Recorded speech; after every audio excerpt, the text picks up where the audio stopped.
సుమన్ టీవీలో మీ business promotions కోసం ఈ కింది నెంబర్ను సంప్రదించగలరు.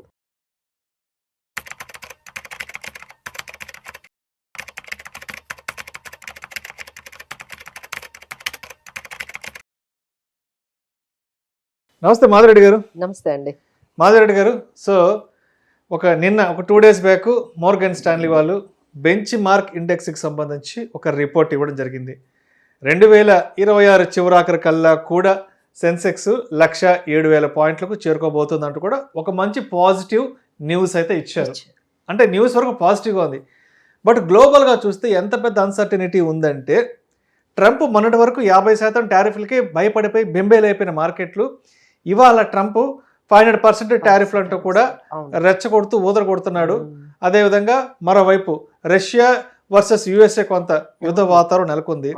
సో వీళ్ళేమో 1,07,000కి సెన్సెక్స్ చేరుకుంటుందంటూ చెప్పారు. బట్ బయట చూస్తే సిచ్యువేషన్ ఇంకొకలా ఉంది. కంప్లీట్గా ఒక యుద్ధ వాతావరణం, కంప్లీట్ ఒక అన్సర్టినిటీ, మార్కెట్లో ఏమో బ్లడ్ బాత్లు ఉన్నాయి. మరి వాళ్ళు చెప్పిన 1,07,000 బెంచ్ మార్క్ ఇండెక్స్ అనేది టచ్ అవుతుందంటారా? ఎస్, వాళ్ళు ఏ ఫ్యాక్టర్స్ని దృష్టిలో ఉంచుకొని, ఏ పాసిబిలిటీస్ని దృష్టిలో ఉంచుకొని చెప్పారు అసలు ఇది? సో ఫస్ట్ వాళ్ళు చెప్పింది మెయిన్ పారామీటర్ మన జీడిపి గ్రోత్ అండి. రీసెంట్ గా మనకు ఒక న్యూస్ వచ్చింది, మన జీడిపి గ్రోత్ మన ఎక్స్పెక్టేషన్ కన్నా 7 వాళ్ళది మనకి 4% అయితే దానికి మించి మనకి జీడిపి గ్రోత్ ఉండొచ్చు అనేది మనకి రీసెంట్ గా ఒక డేటా వచ్చింది. సో దాని మీద ఎందుకంటే దిస్ మచ్ ఆఫ్ జీడిపి అంటే 7.6% జీడిపి వరల్డ్ లో ఇంత గ్రోత్ ఏ కంట్రీకి లేదండి. మీరు వరల్డ్ లో ఏ కంట్రీకి తీసుకున్నా ఇంత హైయెస్ట్ జీడిపి గ్రోత్ ఈ నంబర్ గ్రోత్ ఎక్కడా లేదండి. సో అది వాళ్ళు ఆ పారామీటర్ పెట్టుకున్నారు. ఆ తర్వాత మన దగ్గర ఉన్న ఏవైతే ఈ కీ పాలసీ చేంజెస్ మీరు అన్నట్టుగా జిఎస్టీ రేషనలైజేషన్ కానివ్వండి, లేకపోతే రీసెంట్ గా మన ఇన్ఫ్లేషన్ అనేది కొన్ని డికేడ్ లోకి వెళ్ళిపోయిందండి.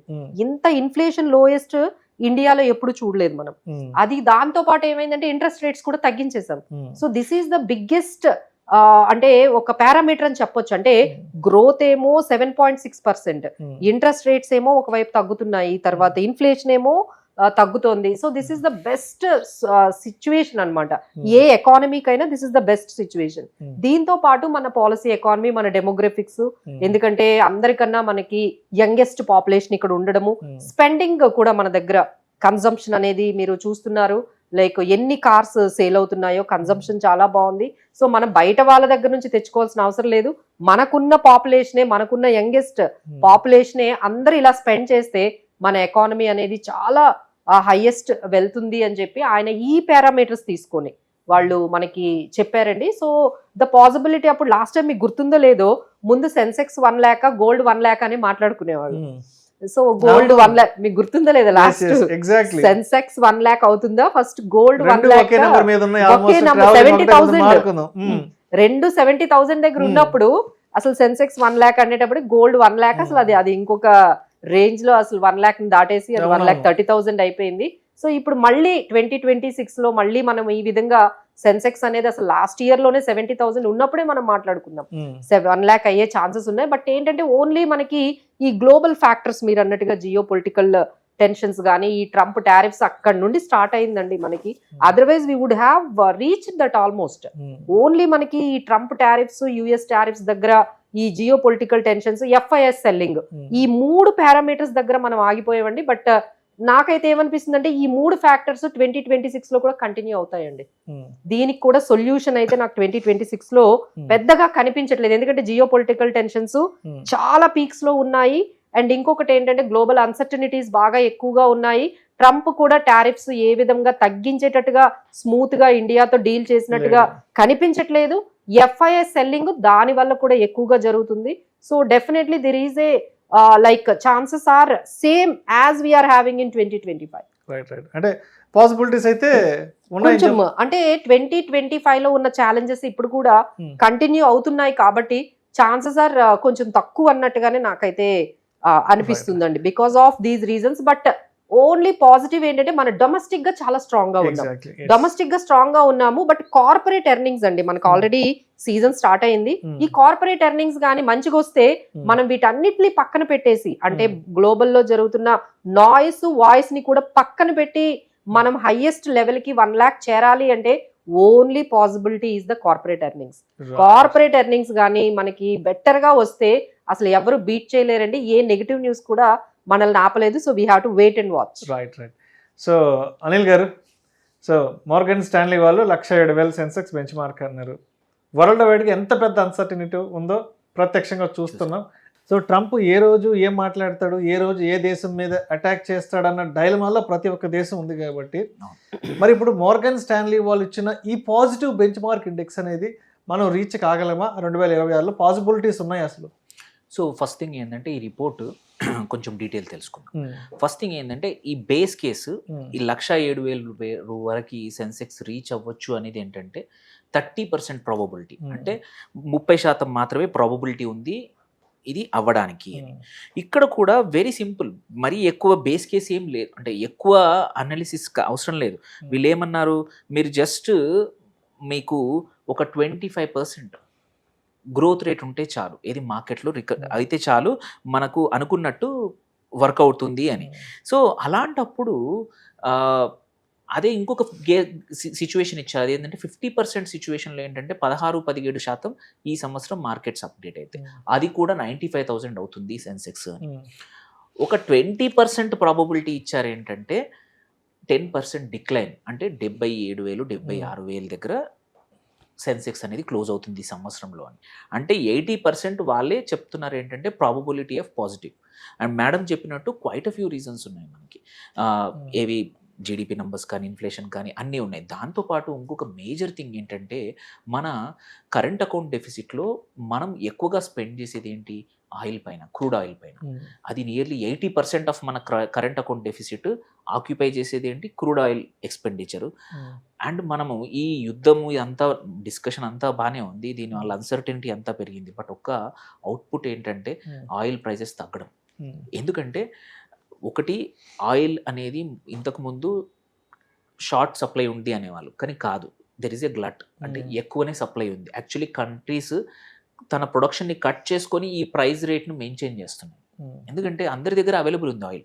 ఇప్పుడు కొత్తగా వీళ్ళు వెనిజువేలాను కూడా డెవలప్ చేస్తే ఇంకా ఆయిల్ పెరుగుతుంది, ఏది సప్లై పెరుగుతుంది. సప్లై పెరిగితే ఏమవుతుంది, ప్రైజెస్ తక్కువ ఉంటాయి. మనకి లాస్ట్ ఇయర్, అంతకుముందు ఇయర్ కూడా మన ఎకానమీ సర్వైవ్ అయింది, గవర్నమెంట్ దగ్గర ఫిజికల్ రెస్పాన్సిబుల్గా వాళ్ళ డెఫిసిట్ కూడా తగ్గింది, ఏంటంటే ఈ ఆయిల్ ప్రైస్ తక్కువ ఉంటాయి. సో ఈ సంవత్సరము ప్రెడిక్షన్ ఏంటంటే ఆయిల్ ప్రైజెస్ ఇంకా తగ్గచ్చు.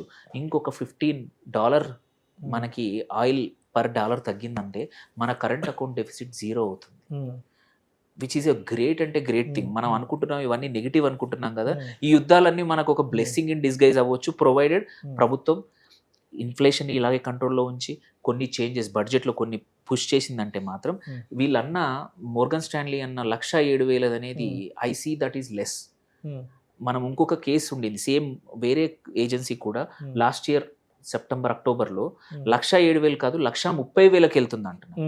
So there is a 10% probability that we can hit even that one, provided ఈ ప్రైస్ ఆయిల్ ప్రైస్ లో ఉండడం ఇవన్నీ కూడా జరిగింది. అండ్ వన్ ఇంపార్టెంట్ థింగ్ చెప్పారు మేడం, కార్పొరేట్ ఎర్నింగ్స్ కూడా there is a indication that lot of industries will good results. ఎందుకంటే GST rationalization తర్వాత కూడా December GST collections last year GST collections కన్నా ఎక్కువ వచ్చాయి మంత్, విచ్ ఈస్ అంటే అమేజింగ్ నంబర్. నువ్వు జిఎస్టీ తక్కువ చేసినా కూడా కలెక్షన్స్ పెరిగాయంటే corporate earnings are better, provided that is there. ఈ ఎస్టీటీ కూడా తగ్గించిందంటే మాత్రం ఇండియన్ మార్కెట్స్ని ప్రపంచంలో ఏం జరిగినా సరే మనం ఆపేది మాత్రం లేదు.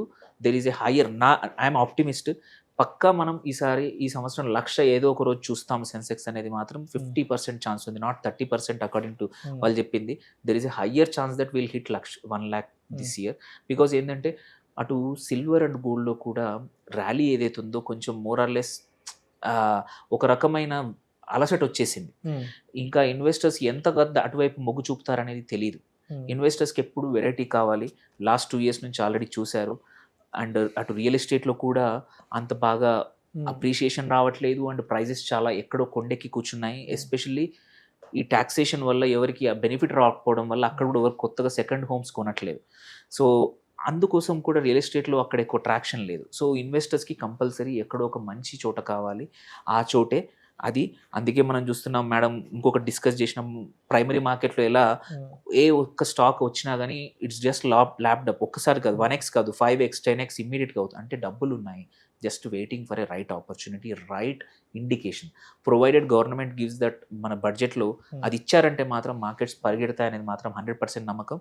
ఈ టారిఫ్స్ మనకి పెద్దగా ఎఫెక్ట్ చూపవు, ఎందుకంటే అక్కడ కూడా విసుగు వచ్చింది జనాలకి టారిఫ్ విని. అది కొన్ని ఇండస్ట్రీస్, కొన్ని జెమ్స్ అండ్ జ్యువెలరీ, కొన్ని రకాల కొన్ని ఫార్మా, ఇట్లాంటివి మాత్రమే, అందులో కూడా కొన్ని కంపెనీస్ మాత్రమే యుఎస్ ఎక్స్పోర్ట్స్ మీద డిపెండ్ అయి ఉన్నాయి. అవి కూడా ఆల్రెడీ ఈ కొత్త టారిఫ్కి అలవాటు పడ్డాయి. 50 దగ్గర అలవాటు పడ్డ వాళ్ళకి మనకు 500 మనకు వచ్చే అవకాశమే లేదు, ఎందుకంటే మనం రష్యా నుంచి ఆయిల్ మానేసాం. సో ఇవన్నీ రియలైజ్ అయితే మార్కెట్స్ పరిగెడతాయి. డోంట్ వరీ, ఆప్టిమిజంతో 2026 మొదలు పెడితే by end of the year 1 lakh అయితే పక్కదా. రైట్ మాధవ్ రెడ్డి గారు, మీ దగ్గరకు వచ్చేస్తున్నాను. ఇప్పుడు ఈ పడే మార్కెట్లను ఆపలేం, మన చేతుల్లో లేదు.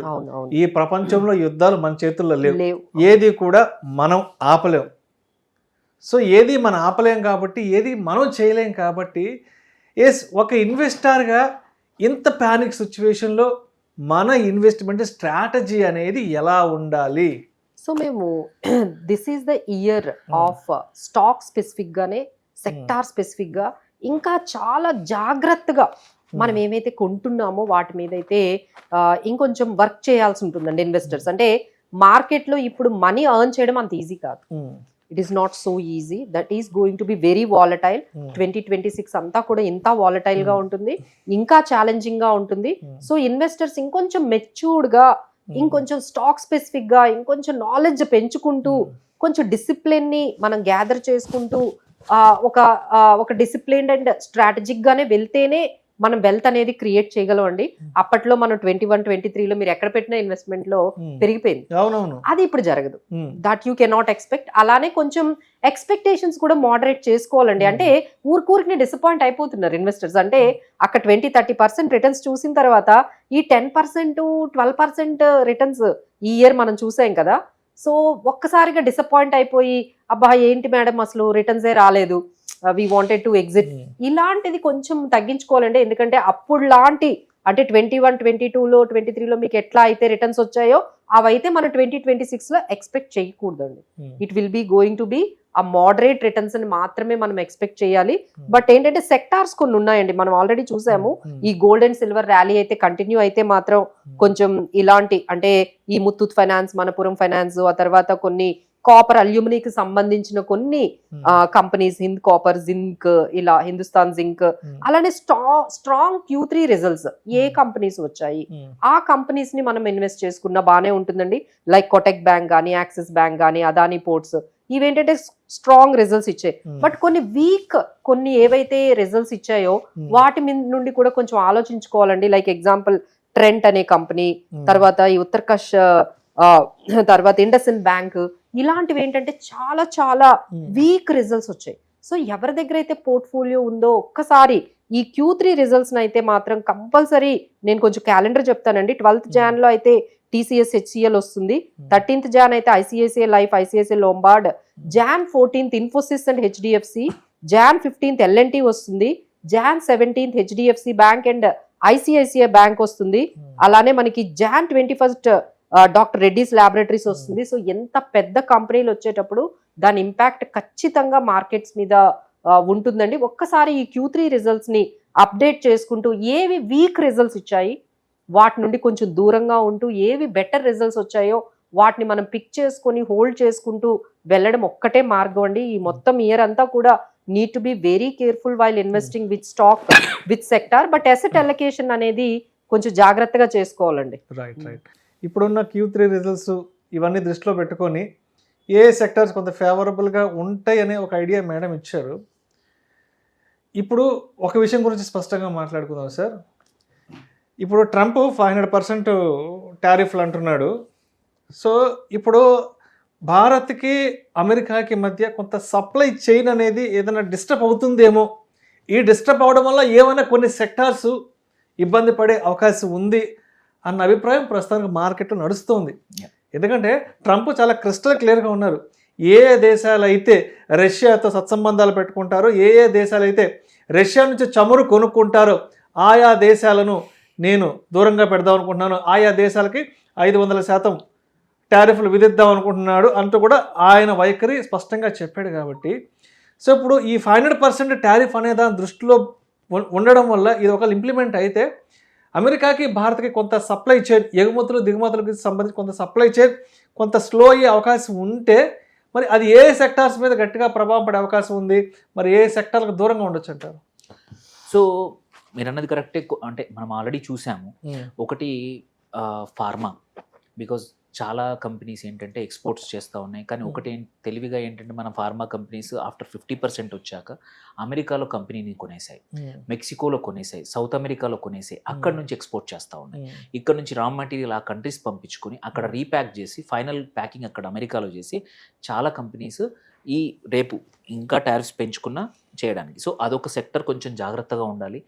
అందులో కూడా అన్నీ కాదు, ఏంటంటే కొన్ని ఒక 8-9 కంపెనీస్ మాత్రమే ఈ అడిషనల్ టారిఫ్ ఏమైనా కిక్ ఇన్ అయ్యి, అది కూడా ఫార్మా మీద పడితే ఓకే.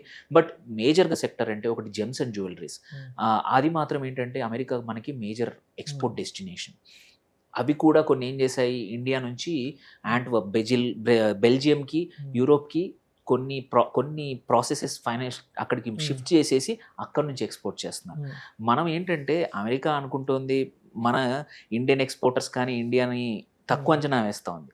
మన ఎక్స్పోర్టర్స్ కూడా అంత కొద్ది మంది వెరీ స్మాల్ చిన్న ఎక్స్పోర్టర్స్కి ఇబ్బంది, కానీ medium size and large exporters ఏంటంటే ఆల్టర్నేట్స్ ఆల్రెడీ వాళ్ళు బ్యాకప్ ఆల్రెడీ 50% కాదు, వాళ్ళు ముందే తెలివైన వాళ్ళు 100-200 కోసం ఆల్రెడీ తయారయ్యారు.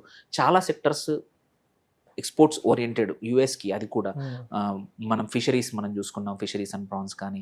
సో ఇట్లాంటి కొన్ని సెక్టర్లో కొన్ని, మళ్ళీ ఇంకొకటి బాస్మతి అండ్ ఏదైతే మనం ఎక్స్పోర్ట్స్ ఎక్కువగా ఉంటాయి అంటే కొన్ని స్టాక్స్ ఉన్నాయి మన కేఆర్బిఎల్ లాంటి కొన్ని స్టాక్స్, వీటిని మాత్రం ఏంటంటే వొలటిలిటీ ఇంకా ఈ సంవత్సరం ఉంటుంది. దో ఎఫెక్ట్ అవ్వకపోయినా అయినా కానీ ఫుడ్ సెక్టర్లో క్వైట్ ఫ్యూ కంపెనీస్ మనవి ఎక్స్పోర్ట్స్ యూఎస్కి వెళ్తాయి. ఇట్లాంటి ఒక 5-6 ఇండస్ట్రీస్, ఇంకొకటి ఐరన్లో కూడా 1-2 కంపెనీస్ మాత్రమే ఎక్స్పోర్ట్స్ ఎక్స్క్లూజివ్గా, అండ్ ఇంకోటి సోలార్లో తీసుకుంటే మన వారి ఎనర్జీస్ వాళ్ళది కూడా హ్యూజ్ ఎక్స్పోర్ట్స్ ఉన్నాయి సోలార్లో. ఇట్లాంటి ఒక 10-15 కంపెనీస్ మాత్రం దూరంగా ఉండాలి ఇన్వెస్టర్స్. ఎందుకంటే నంబర్స్ బాగున్నా ఈ టారిఫ్ ఇది ఒక టెన్నిస్ బాల్ లాగా అటు ఇటు వస్తుంది పోతుంది అనే అన్సర్టెనిటీ వల్ల మాటికి వొలటిలిటీ ఇట్లాంటి కొన్ని 10-12 స్టాక్స్కి దూరంగా ఉంటే చాలు. There are enough stocks which are totally immune, అంటే ఈ టారిఫ్స్కి ఇమ్యూన్ ఉంది. డొమెస్టిక్ వాటిని ఆర్ వేరే కంట్రీస్, వేరే చోట మార్కెట్స్ ఉన్న ప్రోడక్ట్స్ చాలా ఉన్నాయి, అటువైపు కాన్సన్ట్రేట్ చేసుకోవచ్చు. మన banking sector, financial sector totally immune, ఎటువంటి ఇబ్బంది లేదు. ఆర్ డొమెస్టిక్లో కన్జంప్షన్ ఎఫ్ఎంసీజీ ప్రోడక్ట్స్ ఉన్నాయి, ఆర్ ఆటో సెక్టార్ ఉంది. వాటికి కూడా 1-2 కంపెనీస్ మాత్రమే యూఎస్కి ఎక్స్పోర్ట్ చేస్తాయి. బట్ మోస్ట్ ఆఫ్ ద మన ఆటో ఎక్స్పోర్ట్స్ అన్ని సౌత్ అమెరికాకి, ఆఫ్రికాకి, ఈవెన్ ఏషియాలో వేరే ప్లేస్కి వెళ్తున్నాయి. So huge set of stocks sectors ఉన్నాయి, వాటి మీద ఫోకస్ చేయాలి. అండ్ వన్ ఇంపార్టెంట్ థింగ్ ఏంటంటే లాస్ట్ ఇయర్ నేర్చుకుంది సెక్టర్ రొటేషన్. ఏ సెక్టర్ కూడా 3 నెలల కన్నా ఎక్కువగా ఫేవర్గా ఉండలేదు ఇన్వెస్టర్స్ దగ్గర, మార్కెట్ దగ్గర. ప్రతి 3 నెలలకు ఒకసారి కొత్త సెక్టర్ పైకి వస్తూ ఉంది. సో ఇన్వెస్టర్స్ కూడా ఏంటంటే కొంచెం డైనమిక్గా ఉండాలి. యాసెట్ అలొకేషన్ కానీ, ఎవరైతే డైరెక్ట్ ఈక్విటీలో చేసే వాళ్ళు ఉంటారో ఏ స్టాక్స్కి ఎమోషనల్గా కనెక్షన్ పెట్టుకోకండి. మీ పోర్ట్ఫోలియో కొంచెం డైవర్సిఫై చేసుకొని సెక్టర్ రొటేషన్కి రెడీగా ఉండండి. Much more active. మేడం చెప్పినట్టు ఈ సంవత్సరం ఇన్వెస్టర్స్ యొక్క టైము, రీసెర్చ్ ఆర్ మీ ఫైనాన్షియల్ అడ్వైజర్ మోర్ యాక్టివ్గా ఉండాల్సిన ఇయర్ ఈ 2026. మీ సొంతగా మేజర్ అడ్వెంచర్స్ చేయొద్దు. ఎందుకంటే వొలటిలిటీ ఇలా ఉన్నప్పుడు మనము ఓవర్ నైటే పెద్ద చేంజెస్ చూస్తున్నాం. ఒక స్టాక్ 20% పడిపోతుంది, 10% పడిపోతుంది. యాసెట్ సిల్వర్ ఒకరోజు పెరిగిపోతుంది 10% విచ్ ఆర్ అన్యూజువల్. మీరు ఒక 3-4 ఇయర్స్ బ్యాక్ చూసుకుంటే ఇంత వొలటిలిటీ ఎప్పుడు ఉండేది కాదు. వొలటిలిటీ పెరిగింది ఏది కొన్ని సెక్టర్లో, స్టాక్స్లో. సో అందుకోసం ఈ సంవత్సరం మచ్ మోర్ యాక్టివ్ ఉండాలి. కాషియస్గా ఇన్వెస్ట్ చేసుకోండి మీ డబ్బుల్ని. అండ్ అడ్వెంచర్ మాత్రం చేయకూడదు. ఎందుకంటే ఇంకొకటి madam, one important thing I want to say ఇన్వెస్టర్స్కి 2026లో, ఇంతకుముందు 4 సంవత్సరాలు 21, 22, 23, 24 చాలా బాగుంది, 25 బాగలేదు.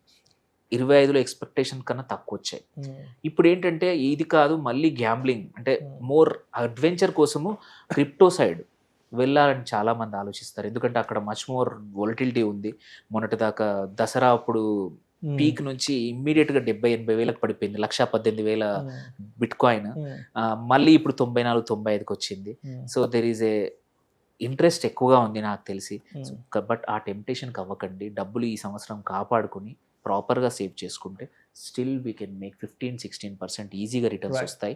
నెక్స్ట్ ఇయర్కి రెడీగా ఉంటే వండర్ఫుల్ రిటర్న్స్ వస్తాయి. Right sir. Thank you so much Anil garu, thank you so much Madhavareddy garu. Thank you. Morgan Stanley వాళ్ళు ఇచ్చినటువంటి బెంచ్ మార్క్ ఇండెక్స్ అనేది, సెన్సెక్స్ అనేది 107,000కి చేరుకోవడానికి ఎటువంటి అనుకూల పరిస్థితులు ఉన్నాయి, అదేవిధంగా ఎటువంటి ప్రతికూల పరిస్థితులు ఉన్నాయి, ఇది పాసిబిలిటీ అవుతుందా కాదా అన్నదానికి సంబంధించిన కంప్లీట్ అనాలిసిస్ ఇవ్వగలిగారు. థ్యాంక్ యూ సో మచ్ అండి.